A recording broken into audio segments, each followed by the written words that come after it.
There's a particular kind of lonely that only exists in train stations.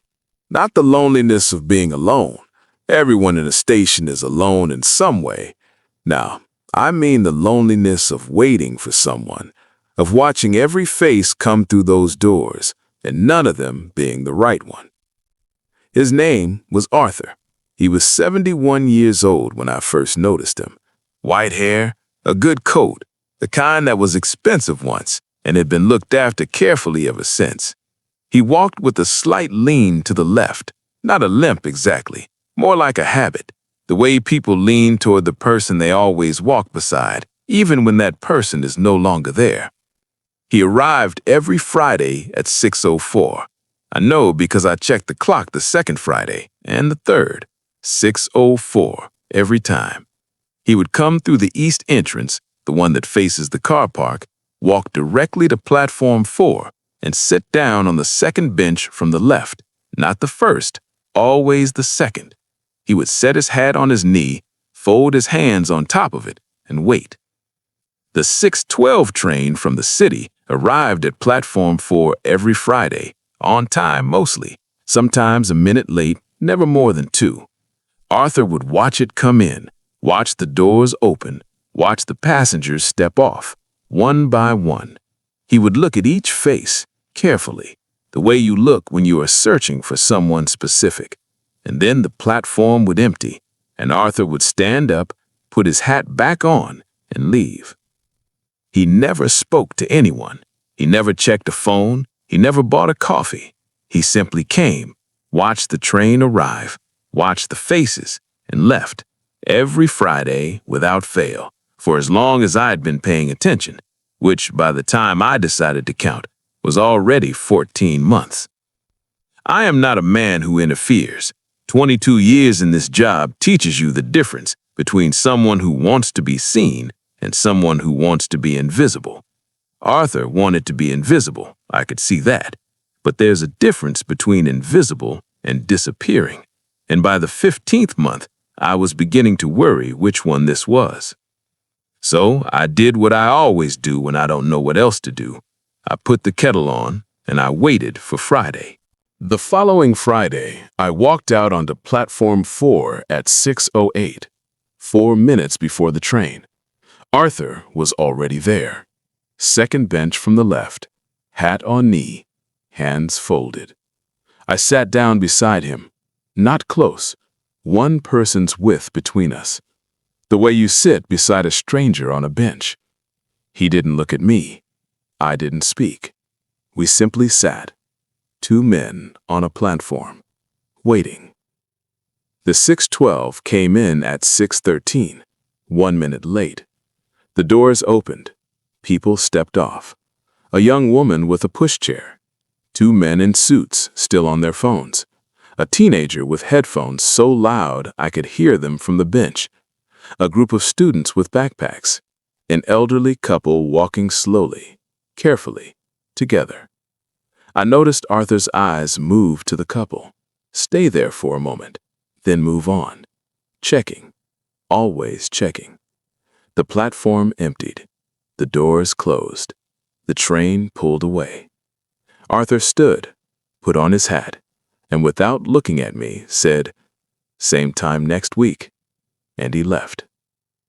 I stood on the empty platform for a moment, watching him go, his slight lean to the left, his good coat, his hat.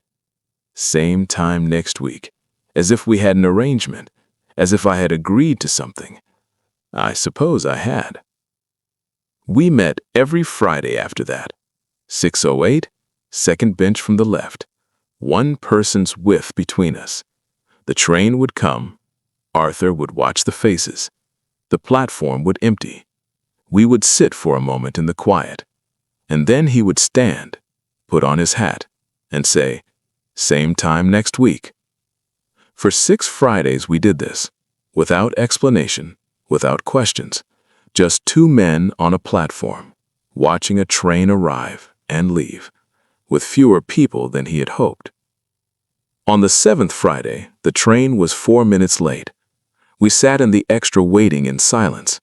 the platform around us emptying of other passengers until it was just us and the tracks, and the particular quiet of a platform between trains. Arthur looked at his hands, then at the tracks. Then he said, without looking at me, her name was Iris. She worked in the city, 41 years, same job, same train. Every Friday at 6:12 she came home. I used to meet her here, on this bench. We'd walk home together. Never took more than 20 minutes. We didn't talk much. Didn't need to. We just walked. She passed away 14 months ago. Heart failure. On a Wednesday, not a Friday. I was glad about that. Strange thing to be glad about, but I was. The train arrived. Late. 4 minutes. The doors opened. Arthur watched the faces. Every one. The platform emptied. He stood, put on his hat. Same time next week, he said, and walked away with his slight lean to the left, toward the person who was no longer there. I sat on the bench alone for a while after that, thinking about 41 years and 20-minute walks, and the things you don't need to say, because you are simply together. Over the following months, Arthur told me about Iris, not all at once, a little each Friday, the way you tell someone about a person who mattered, carefully, like the words are the last of something, and you don't want to use them up too quickly. She had been a librarian for 41 years, same library, same desk. She knew where every book was, not from a computer, from memory. Arthur said people used to come in just to ask her things, not because they couldn't find it themselves, but because she always knew something about the book beyond where it was shelved. She'd say, "Oh, that one? Read it in one sitting, you will. Terrible for your back. Worth it." Or, "That one is better the second time. Don't give up on it." Arthur said she was like that about everything, not just books, people, places. She always knew the second layer of things. She read on the train, he told me one Friday. Every morning going in, every evening coming back. She always had a book, always a proper book, never one of those. He gestured vaguely at an imaginary phone. She said reading on a screen felt like eating off a paper plate, technically functional, missing the point entirely. I laughed at that. Arthur smiled, the first time I had seen him smile. It arrived slowly, like it had to travel a long distance to get there. But when it came, you could see exactly what he had looked like when he was young and in love and meeting someone on platform 4 for the very first time. He told me about their Fridays, how they never varied. He would arrive at 6:08. She would step off the train at 6:13 or 6:14. She always spotted him first. He never understood how. The platform could be full of people, and she would find him immediately, like a compass finding north. She'd walk toward him, and he'd stand, and she would say every single Friday, "There you are." Not hello, not how was your day, just there you are. As if she had been looking for him all day and had finally found him again. There you are. 41 years. Every Friday, there you are. I have thought about those 3 words more than almost anything anyone has ever said to me in this station in 22 years. 3 words, said to the same person, on the same platform, in the same voice, every week. Until one Wednesday in November, when she didn't wake up, and the words stopped. Just like that, mid-sentence, as if a book had been closed before the last chapter. He told me that on their last Friday together, the Friday before the Wednesday, she had been tired, more than usual. She had leaned against him on the walk home, which she didn't always do. He had put his arm around her, which he always did when she leaned. He said he was glad he had done that he hadn't been busy in his head or distracted or hurrying, that he had simply felt her lean. and leaned back, the way you do after 41 years, without thinking, without needing to. Careful now, like walking on something that might give way. Gentle, direct, like the question has been waiting a long time to be spoken. Arthur, why do you still come? He was quiet for a long time, the platform quiet around us, the cold, our breath in the air. Then he said, slow, like he has said this to himself many times, but never out loud. The first Friday after she passed, I didn't know what to do with myself. The house was full of her and empty, both at the same time. You'll understand that or you won't. I hope you won't. I got to 6 o'clock, and my body just went the way it always had. Coat on, hat on, east entrance, platform 4, second bench. I didn't decide to come. I just arrived. The way you arrive somewhere you've been going for 40 years, without thinking. The way your feet know. Slower still. This next part is the heart of everything. No rushing, no dramatizing, just truth. The train came in, the doors opened, and for one moment, one fraction of a second, I thought she would be there. I knew she wouldn't. I knew. But the body doesn't always. The body remembers things the mind has already accepted. She wasn't there, of course. The platform emptied. I went home, and I cried. For the first time since the Wednesday, properly. I think I needed to be here to do it. I think I needed to not find her, to understand that she was really gone. DC. I said I did. I wasn't sure I did, but I wanted to. His voice still, but something shifts here. Lighter. This isn't only grief. There is something else. Love that has found a new form. I came back the next Friday, and the one after. After a while, I realized it wasn't that I was waiting for her. Not exactly. It was more that this was still our time. 6 o'clock on a Friday, platform 4. This was still ours.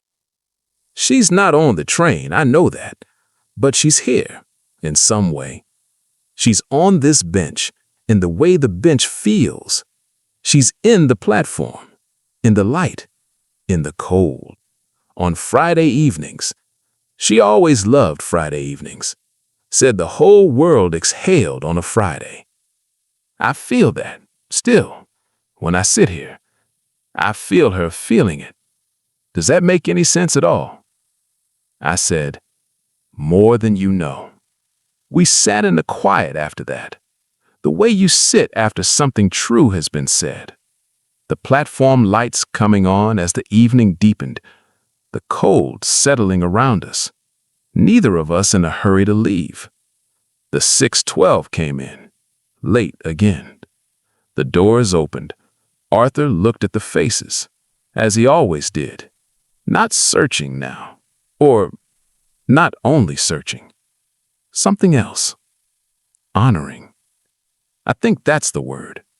He was honoring the time, the place, the habit of love. The train pulled away. Arthur stood, put on his hat, and for the first time, he didn't say, same time next week. He said, she would have liked you, Iris. She liked people who paid attention. Good evening. And he walked away, with his slight lean to the left, into the Friday evening that the whole world exhales on. Just like she said. Opening quietly. A little heavier than chapter 4. Something has changed. Arthur came every Friday for 2 years. 87 Fridays. I counted. In that time, the station changed around him. New coffee stand, new signage, The departure boards went digital. Arthur did not change. Same coat, same hat, same bench, same time. Until one Friday, he didn't come. I noticed at 6:04, noticed again at 6:08. Told myself he was simply late. Arthur was never late. The 6:12 came in. I stood on the platform myself, watched the faces, the way he had shown me. Carefully. Every one. He wasn't among them. The platform emptied. I sat on the second bench from the left. For the first time, it felt different from that side. Lower somehow. Or the platform seemed wider. I'm not sure. I sat there into the next train, and the one after. Then I went inside, and I waited, the way he had taught me. He came back the following Friday, 6:06, 2 minutes later than usual. He moved more carefully than before, a walking stick now, his lean more pronounced. He sat down. I sat beside him, one person's width, as always. Neither of us spoke until the train came. Had a fall, he said. Nothing dramatic. The body reminding me it has opinions. My daughter wants me to move closer to her. Edinburgh. I've been bitching about it. Iris always said I was stubborn about the wrong things. She was usually right. About most things. She was wrong about cats. We had a disagreement about cats for 30 years. She thought we should have one. I thought we shouldn't. I wish now we'd had the cat. Strange what you think about. I said, not strange at all. The 6:12 came in, 2 minutes late. The doors opened. Arthur watched the faces. Every one. Carefully. The way he always did. The platform emptied. He sat for a moment. Then he said very quietly, so quietly I almost missed it. I don't think she's on the train anymore. I think she's further along now, wherever that is. I think I've been keeping her here, on this platform, because I needed her to be somewhere. But she shouldn't be kept. She never liked to be kept. She was always ahead of me, always further along the pavement. I was always catching up. I think I should let her go ahead, and catch up when I catch up, in the proper way, on a Friday, I hope. She always loved Fridays. He paused. Then, so softly, there you are. He said it to the empty platform, to the air, to the Friday evening, to wherever she was. There you are. And he smiled. That slow arriving smile that had to travel a long distance and showed you who he had been when he was young and in love and meeting someone for the very first time. He moved to Edinburgh 3 weeks later. His daughter called to tell me. She said he seemed lighter. Her word. Lighter. I thought about that. A man who had been carrying something for 2 years, setting it down, not because it stopped mattering, but because he finally knew where to put it. People ask me what I have learned in this job, in this station, after all these years. I tell them, I have learned that love is not a feeling that fades when the person does. It is a practice, a habit, a route your feet know, a bench you return to, a train you watch arrive, even when the person you are watching for will not be on it. I have learned that grief is just love, with nowhere to go, and that sometimes, if you are patient enough, if you sit on the right bench, at the right time, on a Friday evening, love finds somewhere to go after all. Not back, never back, but forward, in the direction she was always already headed, ahead of you, further along the pavement, waiting for you to catch up. The second bench from the left on platform 4 is still there. I asked maintenance not to replace it. They thought I was being sentimental. They were right. I go and sit on it sometimes.